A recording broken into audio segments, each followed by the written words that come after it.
bienvenue à tous dans la Pause Fitness, le podcast qui parle évidemment de musculation, de nutrition, mais aussi de style de vie. Donc si ça fait quelque temps que vous écoutez le podcast, je vous invite, si vous avez envie, de mettre un petit j'aime sur la vidéo si vous êtes sur YouTube, ou alors une petite évaluation si vous m'écoutez sur une plateforme de podcast comme iTunes, Spotify ou autre. Donc je vous souhaite à toutes et à tous un très bon épisode et on se retrouve tout de suite.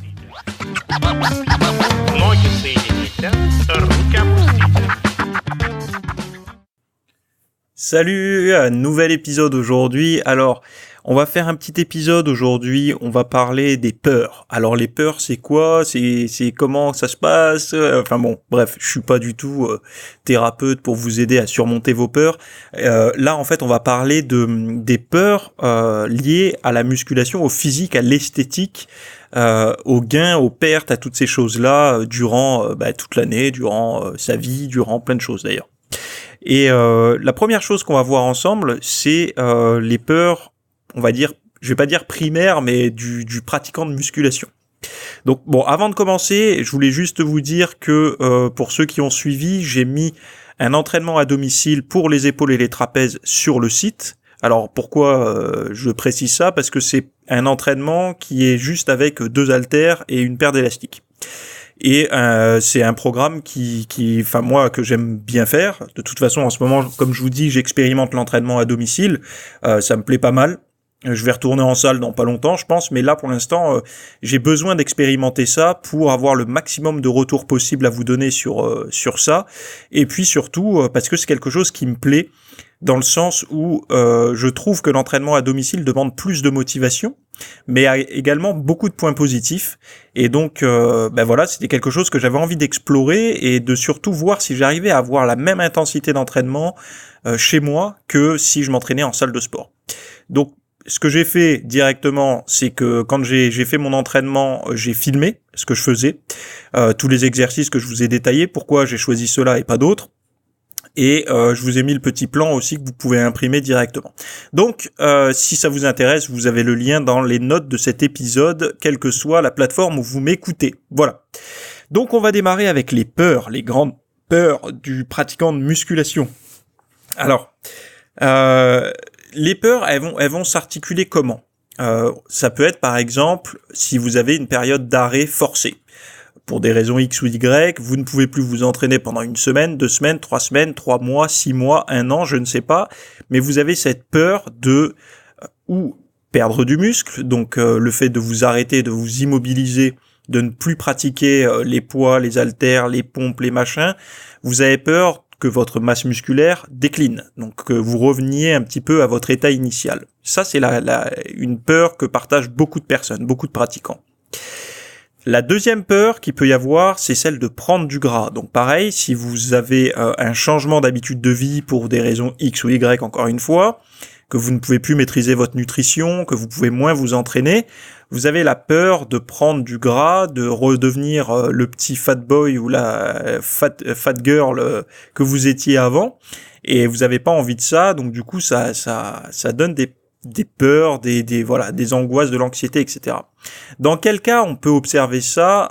Dans le cas, par exemple, des régimes des fêtes de fin d'année. Alors, les régimes des fêtes de fin d'année, c'est quoi ? C'est le foie gras, les chocolats, les choses comme ça. Ou alors, durant les vacances, ça va être les grillades, les restaurants, toutes ces choses-là. Et encore une fois, ça peut être aussi des déplacements professionnels. Par exemple, une formation loin de chez soi, où on va rentrer tard le soir. Et donc du coup, on n'a pas accès à notre frigo, à nos aliments, on n'a pas accès à une salle de sport. Donc du coup, tout ça fait que ça génère de l'angoisse. Donc, en fait, ces peurs, qu'est-ce qu'elles vont créer dans notre quotidien ? Tout simplement, on va jamais pleinement profiter des choix qu'on a fait. C'est-à-dire que si vous décidez de partir en vacances et que vous avez cette angoisse-là ou de perdre du muscle ou de prendre du gras, vous allez angoisser de partir en vacances, qui est normalement l'effet contraire. C'est pas du tout ce qu'on recherche. Partir en vacances, c'est plutôt prendre la décision d'aller se reposer, d'aller explorer des nouveaux horizons, voilà, de s'ouvrir un petit peu plus au monde, etc. Et là, non. on part avec la boule au ventre parce que on a peur de dégrader son physique, on a peur de ne plus profiter de tous les bienfaits physiques et mentaux qu'on a eu avec l'entraînement et le régime, bien sûr. Enfin, le régime et l'alimentation saine. Donc du coup, ça gâche un petit peu le départ en vacances. Et pareil, par exemple, pour les fêtes de fin d'année, les anniversaires, toutes les occasions où la diète va être un petit peu modifiée, en fait, où on va manger des choses plus comme monsieur et madame tout le monde, voire un petit peu accentuées par les événements de fête, en fait, on va dire. Là, c'est pareil, on va jamais pleinement profiter, parce que si on mange une bouchée pour culpabiliser, si on angoisse avant, on angoisse après, on culpabilise, etc., je pense que tous ces petits moments de plaisir là de la vie sont complètement gâchés finalement par cette peur de revenir à notre niveau initial qui est celui de trop gras ou trop maigre. Donc en fait, la peur réelle dans tout ça, si je peux m'expliquer assez rapidement, la vraie peur qu'il y a là-dedans, c'est pas de prendre du gras ou de perdre du muscle. La vraie peur, c'est de ne pas être capable de s'y remettre après cette période-là. Pourquoi je dis ça ? Parce que à partir du moment où on est, sans être passionné, mais on va dire on est habitué à s'entraîner, c'est-à-dire que ça fait partie de notre style de vie, qu'on a ancré ça, on n'a pas à avoir d'anxiété de faire des périodes d'arrêt ou de manger mal pendant une période de temps. Pourquoi ? Parce qu'on sait que dans tous les cas, notre ligne de conduite,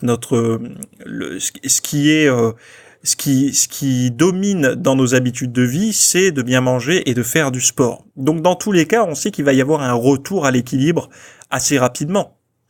La vraie peur, c'est pas de changer et de ne pas pouvoir récupérer son physique. La vraie peur, comme je disais, c'est de penser qu'on sera pas capable de s'y remettre après cette période de fête, etc. Donc je pense que c'est vraiment quelque chose qu'il faut réussir à comprendre, que la peur de devoir de partir en vacances et tout ça n'a pas lieu d'être, parce que dans tous les cas, si on dézoome un petit peu sur la réalité, 15 jours, 3 semaines de vacances sur 10 ans d'entraînement, ça représente quoi ? Ça représente rien.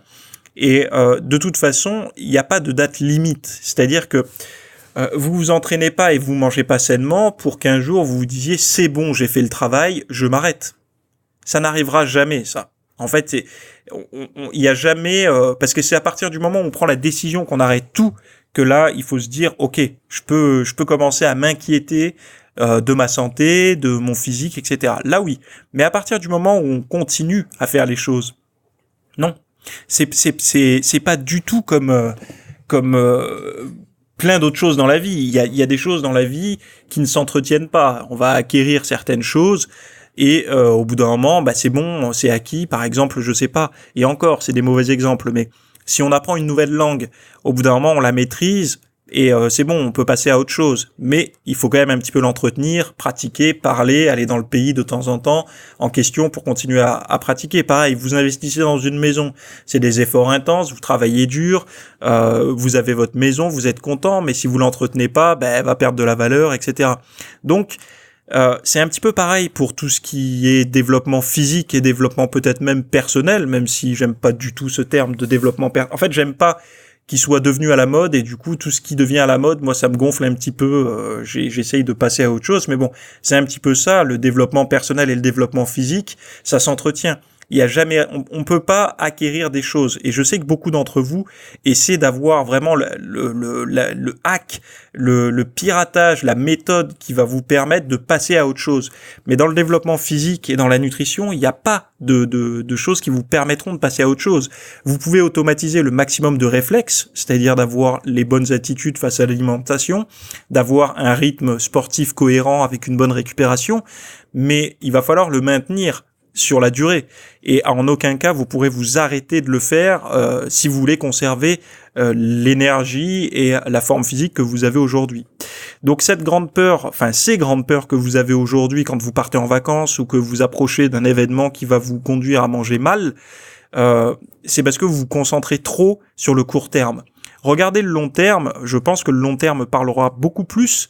Et peut-être que si vous êtes angoissé aussi de partir, etc., c'est peut-être parce que vous avez l'impression de pas avoir fait le nécessaire durant l'année en cours. Et ça, ça sert à rien d'angoisser maintenant parce que vous pouvez pas revenir dans le passé.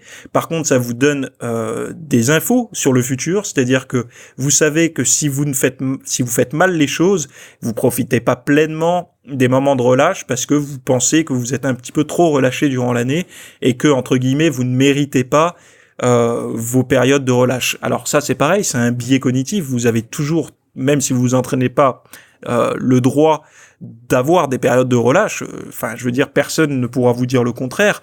Mais une chose est sûre, c'est que plus vous faites les choses de manière cohérente toute l'année, que vous vous enfermez pas trop dans votre bulle non plus, parce que plus on s'enferme dans sa bulle, plus on a l'impression que ce qu'on fait est normal et du coup on se rend plus compte de nos efforts, plus vous allez faire les choses correctement et plus vous allez passer, on va dire, ces périodes-là, ces périodes de fête, ces périodes qui doivent être joyeuses correctement. C'est-à-dire que vous ne culpabiliserez pas. Quand moi je pars en vacances, à aucun moment je me dis oh là là, quand je vais manger, je vais grossir, quand je vais revenir, machin chose et tout. J'ai pas tous ces trucs-là en tête parce que d'une, je sais exactement comment mon corps réagit, même si je prends un peu de peut-être de gras, de rétention d'eau, etc. Je sais exactement comment faire, mais c'est surtout que je sais que quand je vais rentrer chez moi, il va y avoir un retour à mes habitudes de vie et donc tout va être corrigé. Et si je peux vous donner quelques informations aujourd'hui à toutes les personnes qui s'entraînent depuis peut-être pas très longtemps et qui ont pas ce retour que moi je peux avoir, dites-vous bien une chose, c'est que ce qui dominera dans votre année dominera dans le miroir. C'est-à-dire que si sur 365 jours de l'année, vous passez les 2 tiers à vous entraîner, écoutez, il y aura de fortes chances que votre physique s'améliore d'année en année. Donc plus vous vous entraînez, plus vous faites attention à ce que vous faites dans votre cuisine, mieux ce sera pour vous. Et dans tous les cas, les peurs que vous avez, au bout d'un moment, elles vont être ancrées en vous. Il va falloir faire un effort volontaire pour vous en détacher. Parce que sinon, ça va vous empêcher de profiter pleinement des choses, quoi. Donc pas besoin d'avoir peur. Comme je vous disais, vous voyez à trop court terme. Et ça vous empêchera vraiment de réussir à progresser. Donc voilà. Donc alors, je tenais à préciser aussi que j'aimerais bien partager avec vous plus de sujets qui vous plaisent lors de ces podcasts. Sachez une chose, c'est que il y a toujours Cyril, Cyril qui vous répond aux commentaires dans YouTube, Cyril qui me partage les questions que vous avez pour que je puisse en faire des épisodes de temps en temps. Donc, je vous encourage vraiment dans la partie commentaires des podcasts de mettre vos questions. D'une, moi, ça va m'aiguiller sur les thèmes que vous voulez que j'aborde, par exemple l'entraînement à domicile, la nutrition, enfin bon, tout un tas de choses, et n'hésitez pas à aller dans des domaines même du sommeil, etc., parce que c'est vrai que durant les podcasts, j'en ai parlé un petit peu, mais j'ai vraiment étudié largement, on va dire, l'humain, que ça soit au niveau psychologique, au niveau, on va dire, physiologique, des habitudes de vie, enfin tout un tas de choses. J'ai vraiment expérimenté plein de petits trucs, donc vous pouvez m'envoyer vos questions directement dans l'espace commentaire. Et autre chose aussi, ça c'est quelque chose pour un petit peu forcer l'algorithme YouTube à vous montrer ce que je fais, c'est de vous abonner, tout simplement. Plus vous allez vous abonner, en fait, plus vous allez être sûr de voir mes vidéos. Et comme vous savez, l'algorithme YouTube, si vous m'écoutez sur YouTube, évidemment, si vous m'écoutez ailleurs, ça n'a pas de valeur, mais sur YouTube, la problématique qu'il y a, c'est que vous pouvez être intéressé par mes podcasts, mais ils vont pas vous les remonter parce que un podcast fait moins de vues qu'une vidéo, donc du coup ils jugent que c'est peut-être moins intéressant. Et d'ailleurs c'est pareil, YouTube aime beaucoup les contenus courts. Moi je fais des contenus moyens voire longs avec les podcasts, et donc YouTube n'aime pas trop ça non plus. Et la seule façon finalement de pirater YouTube, c'est de vous abonner. Comme ça au moins, quel que soit le sujet du podcast, quelle que soit la durée, quel que soit le nombre de likes, vous verrez le podcast et ça sera à vous d'en juger et ça sera pas YouTube qui va décider pour vous si c'est intéressant ou pas. Donc ça, pour ça, vous avez juste à vous abonner. De toute façon, moi je ne spamme pas toute la semaine de contenu à la con. Vous avez en moyenne 2 à 3 maximum contenus chaque semaine. Où je présente la formation, où je propose le podcast et le jeudi, périodiquement, je mets des vidéos plus courtes où je réponds à vos questions assez rapidement. Donc voilà, ça va pas plus loin. Donc voilà, alors là, je suis en train de rédiger un article sur les abdominaux. Donc le titre c'est peut-on avoir des abdominaux visibles sans les travailler, donc sans faire de crunch et tout ça. J'ai rédigé l'article, là je vais rajouter encore quelques petites choses, comptez 3-4 minutes de lecture pour cet article, il sera disponible dans la semaine sur le blog, sur le site www.fitnesssmith.fr comme le nom de la chaîne de toute façon. Et comme ça au moins vous allez pouvoir avoir un petit peu plus de détails par rapport à l'entraînement des abdominaux, surtout pour les personnes qui comme moi n'ont pas eu la chance d'avoir des abdominaux bien dessinés d'origine, c'est-à-dire qui n'ont pas les abdos qui se voient sans avoir besoin de trop les travailler. On va parler de tout ça dans cet article. Et puis pour conclure, je vous rappelle que la fameuse vidéo d'entraînement à domicile est disponible.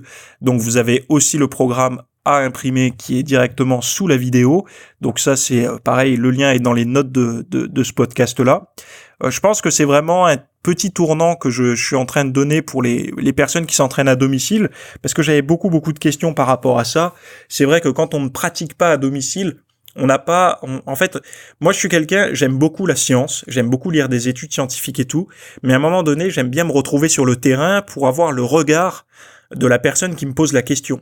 Par exemple, quand on s'entraîne à domicile, il y en a plein qui nous disent il faut aménager une pièce pour ça, c'est bien d'avoir un endroit, un lieu, etc. Mais bon, c'est pas toujours possible. Si vous vivez dans un T2 et que votre chambre elle est un petit peu au taquet au niveau des meubles et tout, vous avez pas l'espace pour mettre un banc de muscu et tout, peut-être que le seul endroit pour vous entraîner c'est votre salon. Donc comment on fait pour s'entraîner dans son salon, quel matos il faut, enfin bon voilà. Et ça j'ai beaucoup apprécié avoir ce regard-là parce que ça m'a forcé à trouver des solutions. Et c'est pour ça qu'aujourd'hui j'arrive à m'entraîner. Voilà, j'ai réussi à me faire un petit home gym qui tient à moitié derrière ma bibliothèque, à moitié dans une petite caisse, mais qui vient pas surcharger la déco de mon environnement et qui vient pas faire bordel, mais surtout qui est pas difficile à mettre en place parce qu'on sait tout de suite que s'il faut un quart d'heure pour préparer l'espace d'entraînement, le jour où on est fatigué, on sort pas l'équipement, on fait rien du tout. Moi j'avais envie de solutionner toutes ces problématiques-là, donc bon bref. Je vous en parle pas plus, vous avez le lien dans les notes de l'épisode et n'hésitez pas à mettre vos questions en commentaire. On se retrouve très bientôt pour le prochain épisode et sinon pour les autres, à tout de suite dans les notes de cette émission. Bye bye.